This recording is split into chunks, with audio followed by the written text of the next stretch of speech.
Queenstown is a must-visit stop-off for fans heading out here.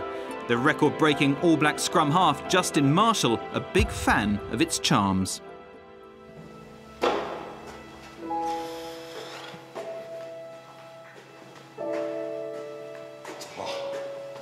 Here it is. Come on, we're looking after that. It's race to sit. Oh, feels weird. Feels very weird. Come on, boys, we've got Auckland today. No matter how much we hate them.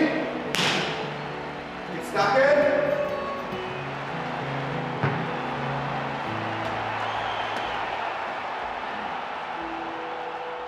It's strange, like you think when you get older, you pass the game by and you're happy that you're not playing, you're not taking the hits and getting smashed anymore, but you do actually miss it, and you do actually wish that you could bring it back and do it all over again. Do you know what I mean? Give it another run, but I don't know if that'll ever leave. I'm sort of wondering whether or not that feeling of being a rugby player will ever leave my system.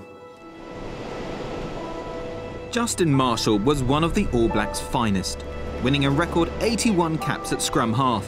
Not bad for a small-town boy who began his working life in a slaughterhouse not far from Invercargill. He was selected for an All Blacks tour of France, aged just 22. And I remember seeing my All Black number 9 jersey hanging up there in our Parc de France back in '95, and thinking about the people that had worn it previous. I sort of asked myself the question, was I a big enough man to put it on that day, to be perfectly honest, because it made me really anxious, and it's a big jersey to put on. So yeah, it's a really weird one. You can't describe to people what it feels like. You can only experience it, and if you're lucky enough to experience it, well, you'll never ever forget that moment. Marshall, alongside his Springbok rival Joos van der Westhuizen, was part of a new era of scrum halves. This is wonderful play, Marshall. His speed and size allowing him to play almost as an extra loose forward. But it was his unheralded leadership skills that caught the eyes of the selectors on the 1997 tour of the UK. I'd heard that John Hart was looking for me in the morning, and I'd been out for a couple of beers the night before. Yeah, nothing silly. I was home by like midnight, and just a couple of quiets during the middle of the week, and then I heard that he was looking for me, and I thought I'd heard that I'd been out, so I was like really nervous and trying to avoid him. But when he actually finally called me into his room and caught me, I was like, oh no, I'm going to get a real telling off here. It was to tell me that I was going to be All Black captain. For an adrenaline junkie like Justin, Queenstown is the perfect place. Hey, buddy. There's plenty to set the pulse racing when it comes to physical pursuits, but there are also more refined pleasures for him to enjoy these days. Well, what we've got here, Justin, is our Pinot Gris. I'll just pluck this bunch off there for you. This is our home block Pinot Gris. Pinot Gris is a member of the Pinot family. It just turns a pinky grey colour when it's ripe, hence the name Pinot Gris. Gris is French for grey. It sounds absolutely delicious. Do you think there's any chance that we could go try a Pinot Gris then?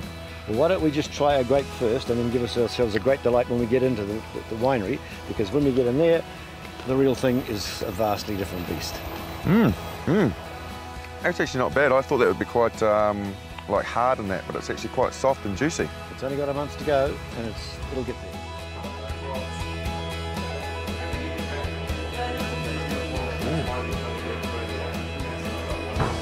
Oh. Marshall enjoyed a great many highs with the All Blacks, but the Rugby World Cup provided 2 lows. In 1999, he was controversially dropped from the team that lost to France in that dramatic semi-final at Twickenham. Mandia chases on. Wilson's got a hell of a lot to do. He hasn't done it. Bernard Sell. I remember picking up my suitcase from baggage, and on the suitcase it had been written, "Loser, you lost us the Rugby World Cup."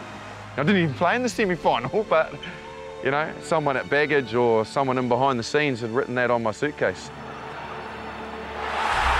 4 years later in Sydney, the Wallabies ended his hopes at the same stage. I spoke to George about it and have done since, my old adversary from the past, and you know, I said, mate, what happened to you guys? I said, you've been rubbish. Your quarter-final against Scotland was terrible. You played horrible the whole tournament. Mate, I know, he said. But because we were, and because we were terrible, and because you guys were the better side, we just went out with nothing to lose.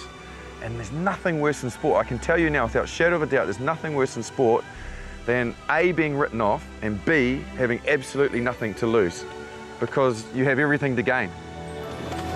But life moves on. Spray jacket, essential. A number of the teams taking part in the World Cup will be coming to Queenstown.